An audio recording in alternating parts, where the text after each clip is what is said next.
Viewers, நீங்கள் பார்த்து கொண்டிருப்பது 5 மினிட்ஸ் யூடியூப் தமிழ் சேனல். இந்த கணத்தில் நாம் பேசப்போவது இன்று 3 மணி அளவில் வெளியிடப்பட்டிருக்கும் பரபரப்பான செய்தி.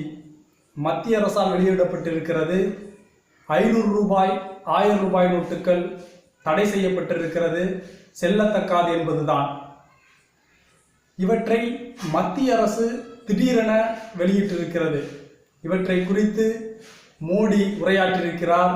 இந்த அரசு ஏழைகளுக்காக மட்டுமே இயங்கிக் கொண்டிருக்கும் அரசு.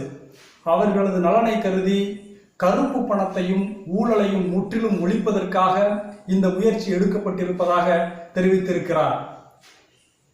சிலரது கோணத்தில் இவை பல பிரச்சனைகளை உண்டாக்கும் என்றும் சிலர் மிக நன்மையை தரும் என்றும் எண்ணுகிறார்கள்.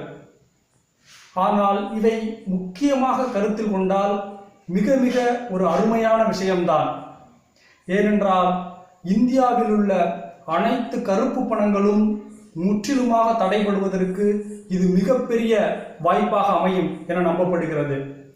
500 ரூபாய் 1000 ரூபாய் நோட்டுகளை கண்டிப்பாக ஒவ்வொருவரும் அரசிடம் ஒப்படைக்க வேண்டும், வேறு வழியே இல்லை என்ற ஒரு தீர்மானத்தை கொண்டு வந்திருக்கிறது மத்திய அரசு.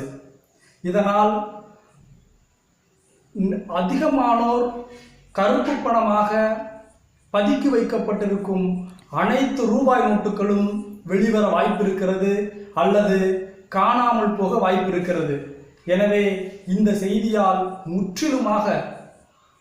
மிக மிக முற்றிலுமாக கருப்பு பணம் ஒழிந்து போவதற்கு 90% வழி ஏற்படுத்தி கொடுத்திருக்கிறது மத்திய அரசு.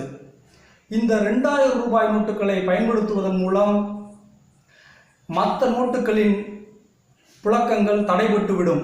மேலும் 1-2 ஆண்டுகளுக்கு பிறகு புதிய வடிவில் இந்த நோட்டுகள் வெளிவரலாம் எனவும் நம்பப்படுகிறது.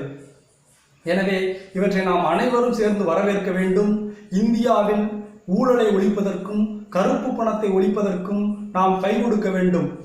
மேலும் மத்திய அரசிற்கு நாம் உறுதுணையாயிருப்போம். இவற்றை வரவேற்கத்தக்கது, மிக மகிழ்ச்சியான விஷயம்தான். நன்றி, வணக்கம்.